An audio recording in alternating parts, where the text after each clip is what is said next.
само с прегъвания. Само ще прегъваме. Това е едно японско изкуство, което се казва оригами.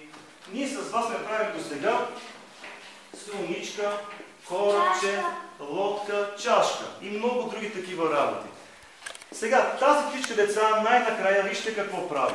Някои от вас вече знаят, като работим правилно, старателно, какво се получава. Хващаме птичката и тя започва да пърка с крилца, да си мърда крилцата, ето така, вижте.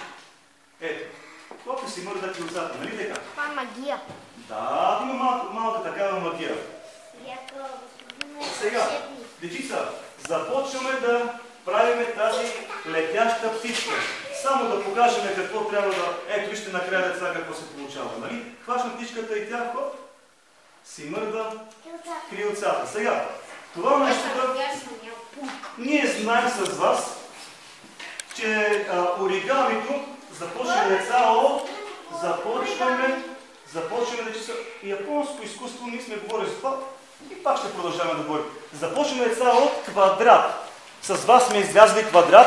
Сега, сганете го по този начин, по който, ето, ви показвам. Когато излязахме. Сега да че вижте. Пак трябва да прегънем. Обаче, погледнете сега. Ето така ще ви покажа. Този ъгъл тук, деца, вижте къде е. Вижте. Оставете се острото надолу да бъде. Така, този десния ъгъл го слагаме, деца, да отиде при левия. Обаче много старателно да съвпаднат това. Страните. Внимателно аз ще покажа на всеки, който се затруднява. Да, сега ще покажа Риско. Чудесно, браво! Аз точно така. Браво, чудесно. Така. Сега ще покажа. Да. Само че хубаво така, деца, вижте. Искам сега хубаво така да направите с на прегъвката да я натиснете. Сега ще покажа. Точно така. Ето тук. И го сгъваме така. Готови сте? Браво, мис. Ето сега. Браво, малко. Точно така. Ето. Така. Браво, за чудесно. Я да видим Наско.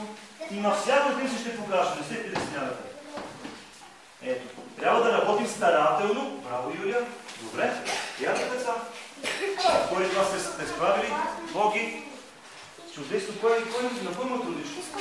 Дай да го направим малко.